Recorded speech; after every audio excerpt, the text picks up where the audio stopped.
Hi, friends. Welcome to yet another episode of Broken to Spoken, where we don't just teach English, we tell stories that leave you speechless. Today's episode is going to stretch your imagination and maybe even your understanding of time itself. So sit back, take a deep breath, because I'm about to take you on a journey, not just across countries, but across time. What if I told you that time travel may already be happening? Not in the future, but right now. Crazy, right? But listen, today I'm going to tell you a story. Actually, a few stories. And I want you to listen not just with your ears, but with your curiosity. Let's begin with one of the strangest cases ever posted on the internet. In November 2000, a man appeared on online forums. Not YouTube, not Instagram. This was old school internet. He used the name John Titor, and he said something that made people laugh at first. He said, "I'm a time traveler from the year 2036. Sounds like science fiction, right? But this guy wasn't joking. He didn't just make the claim, he backed it up. He gave detailed predictions about the future. He explained how his time machine worked, down to the mechanics, the gravity sensors, and the power source. And most chillingly, he predicted a civil war in the United States. A world war in 2015. A breakdown of society. Now, let's pause here, because this isn't just an English podcast. It's also a moment to learn how to express shock or disbelief in English. Some examples. Wait, what? Are you serious? No way. That can't be true. So, let's go back to John Titor. He said he was part of a military mission in the future. His job? To go back to 1975 and retrieve an old IBM computer called the 5100. Why? Because in 2036, that computer was needed to solve a big software crisis.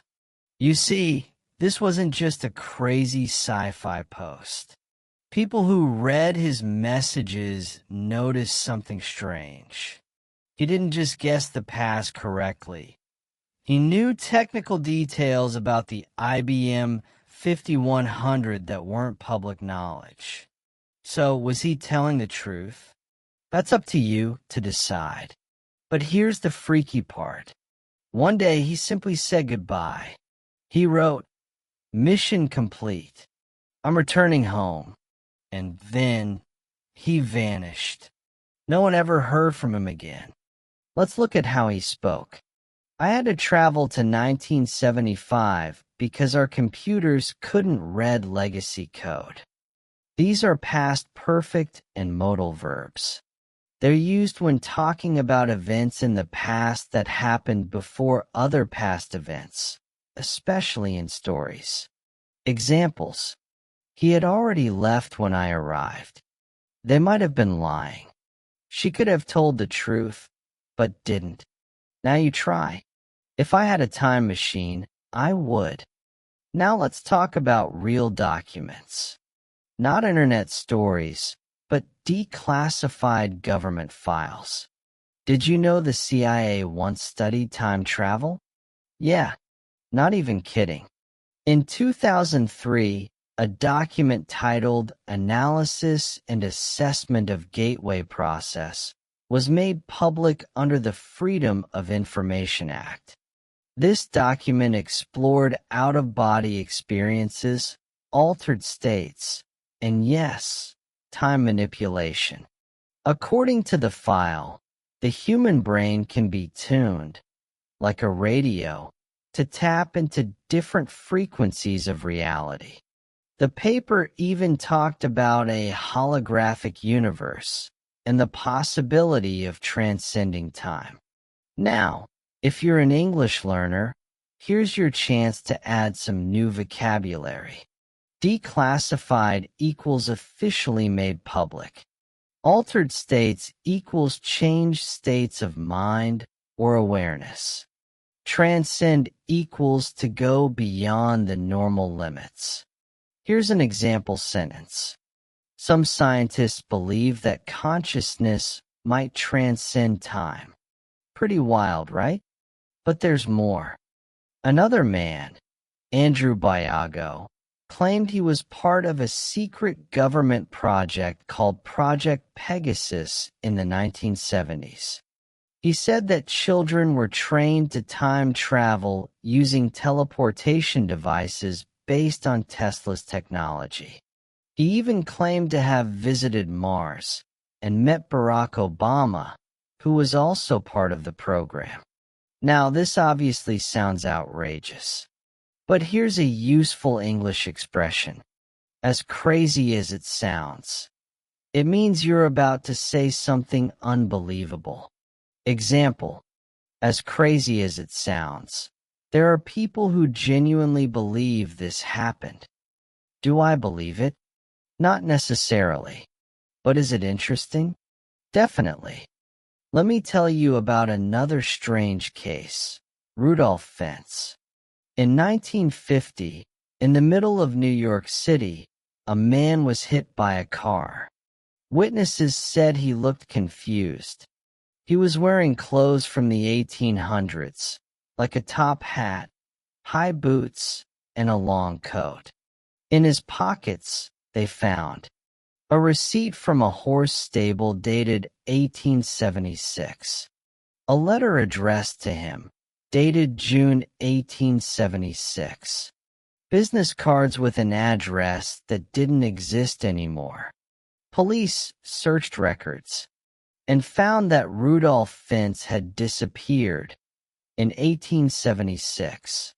No record of him existing after that year, until he showed up in 1950, for one moment, and then gone.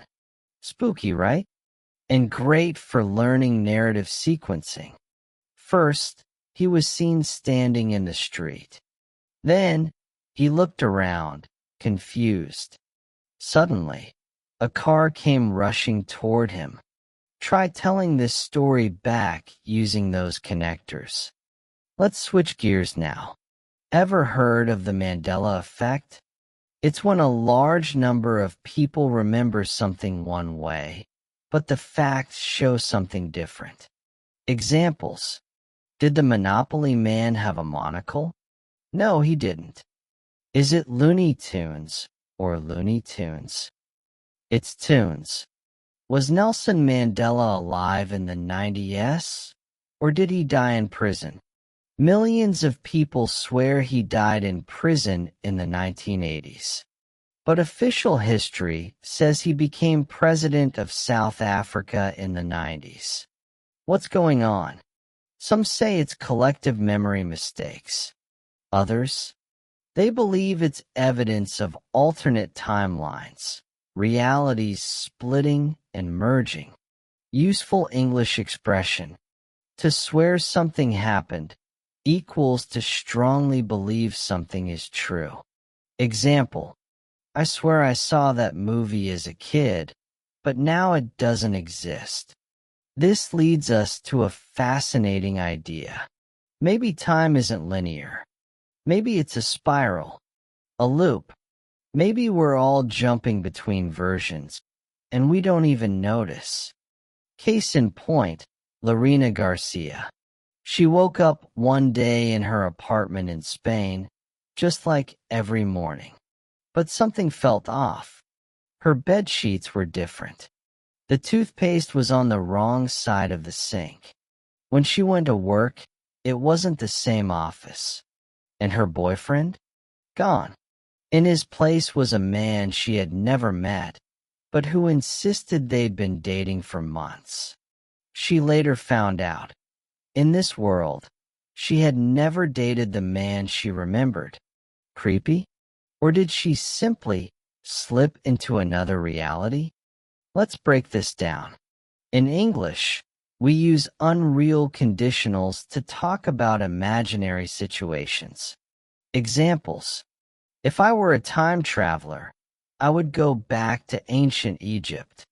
If she had stayed in her original timeline, her boyfriend would still be there. If I could, I would rewind time and do things differently. Notice the structure. Past tense verb plus would plus base verb. Past perfect plus would have plus past participle. Practice time. If you could go to any year in history, what would it be? Here's a mind bender. We often think of time travel as dramatic, machines, wormholes, magic. But aren't we already traveling through time? Every second, every moment, we're moving forward. Not backward, not sideways, just forward. Slowly, silently, inevitably. What if déjà vu is your future self remembering the past? What if dreams are memories from alternate timelines? What if this moment has already happened and you're just remembering it again? Let's slow down here. Take a breath. Because these thoughts aren't just theories, they're also language tools. Use phrases like, what if? Imagine if. Let's say, these are great for creative English thinking and speaking like a native. So is time travel real? Some say yes. Some say no. Some say it's already happening, but too slowly for us to notice. And some say we're already caught in a loop. Here's what I think. Even if it's not real, thinking about it helps us dream bigger, speak deeper, and learn faster. And that, my friends, is what language is really about. It's not just words. It's time travel. From you here now to the person you want to become. If this episode made you pause, made you wonder, made you feel something strange in your chest, then do me a favor. Small Orange Diamond, share it with someone who loves mysteries. Small Orange Diamond, leave a comment.